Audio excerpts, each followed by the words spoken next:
Hello, and welcome to this week's Monday Motivation.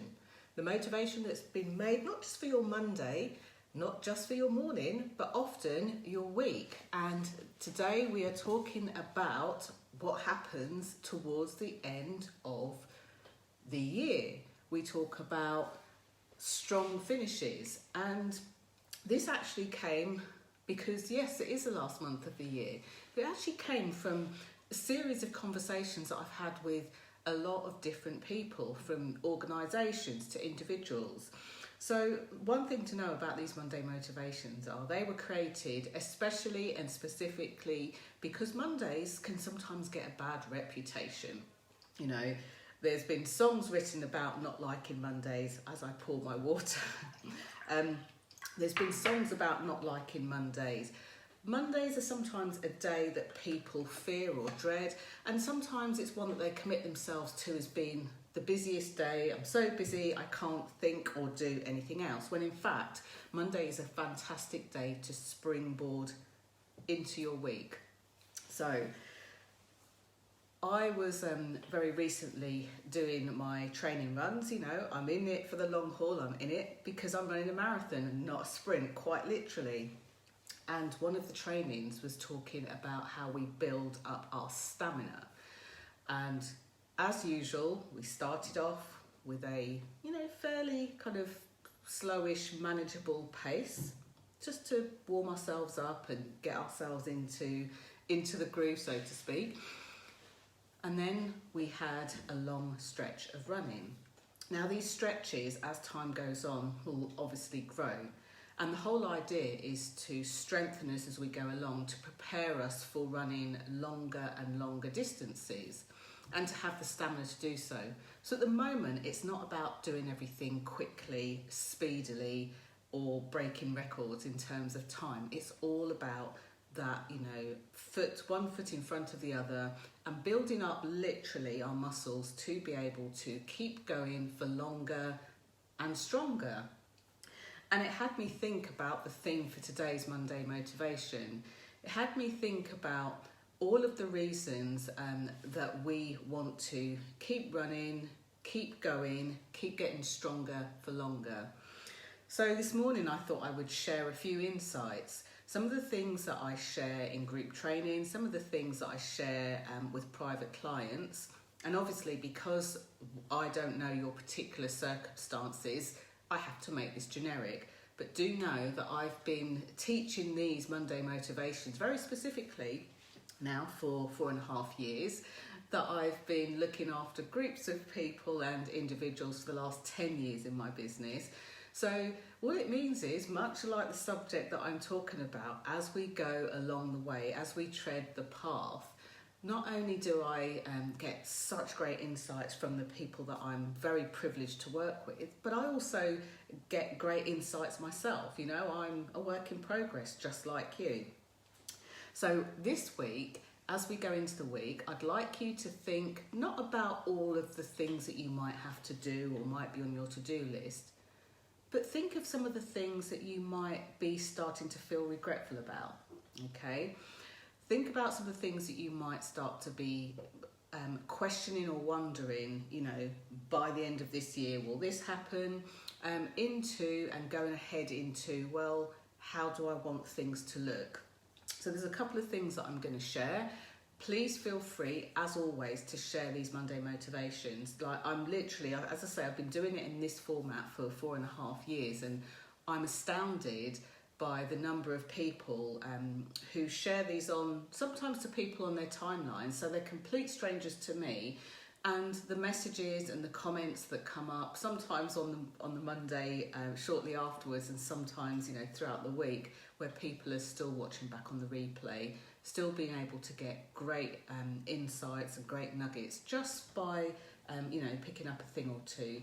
Some of you tell me that you're on your early morning runs or walks as you're listening to this, and will often shoot me a message or leave me a comment. So a couple of things to think about.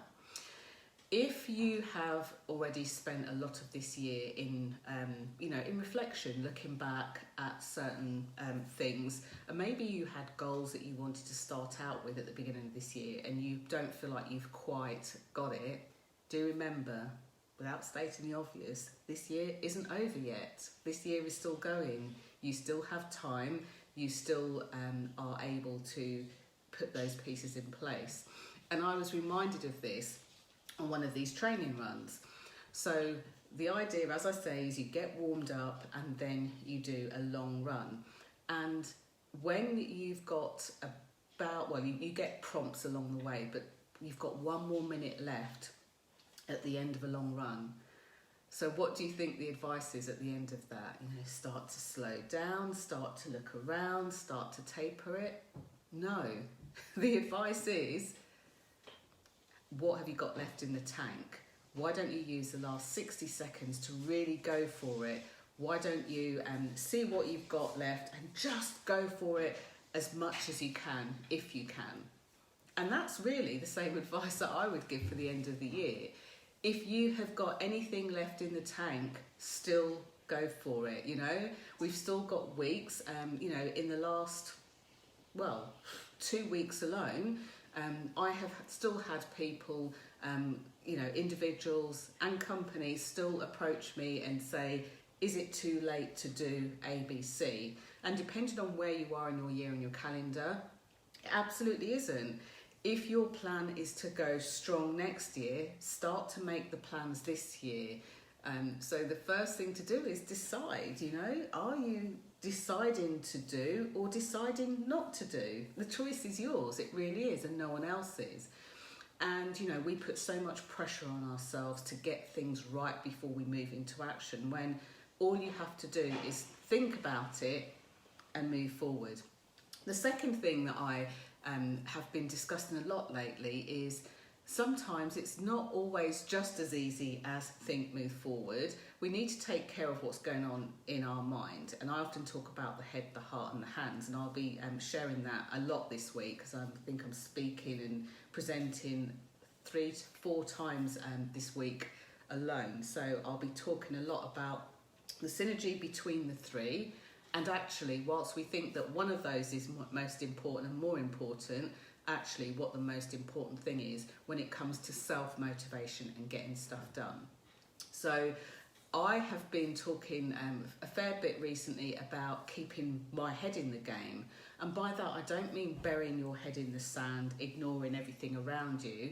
Keeping your head in the game is about keeping your focus. And keeping your focus is very much about what you let into your head as well as what comes out of your mouth. So a very important exercise to be able to delve deeper into. And I find that about 80% of the people that I work with, even though they have a focus in a certain direction, this is the part that we hone the most. So that they're focused, they pay attention, they do all the stuff that they need to do when they need to do it. And, after you've made that decision and you've got the laser focus, you've tested, have you got any fuel in the tank? Look for the thing that you can do next. A lot of people have what they think is a plan. They have the idea and then that's as far as they go. They let that idea stop them or scare them or be too complicated for them. When in fact, any big goal, as I found out with marathon running this year, is literally one step at a time, 1 foot in front of the other. So there's always a next step and then a step after that and a step after that.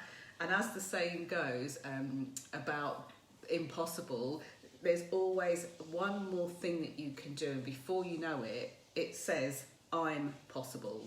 So why not try that with the thing or things that you might be concerned about, worried about, thinking about?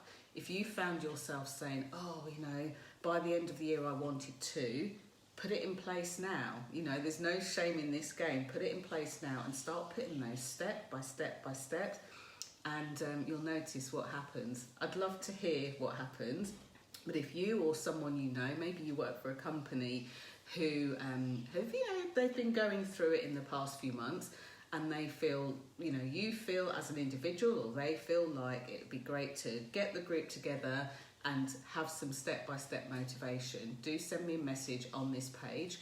And if you're an individual and a business owner who wants to really up your game as you go out of this year and into next year, then head over to thequeenofbeingseen.com, where you can schedule an appointment. We can have a chat and find out if there's something that we can do together to help you get those step-by-step steps. Thank you for watching. As always, today is my coaching day, so I'll be coaching private clients today.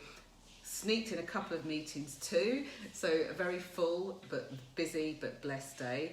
And then for the next 3 days, I'll be speaking to various different groups and individuals in different industries, and most predominantly the travel industry. So if you or somebody's in the travel, tourism, leisure, hospitality industry, and you would like a bit of a pep, then have a look at some of my posts down here. I am the Mentor of the Year for the ITT Future You, and I will be delivering a masterclass, a 45-minute with 15-minute Q&A masterclass, talking about exactly that, time to shine, 5 steps to being visible. I'll share with you the 5 steps that I created back in 2012, and let's have a look at accelerating and activating your ability to be visible, to be out there, so that you're seen, heard. Your voice matters. Thank you so much for watching. Remember to share this message.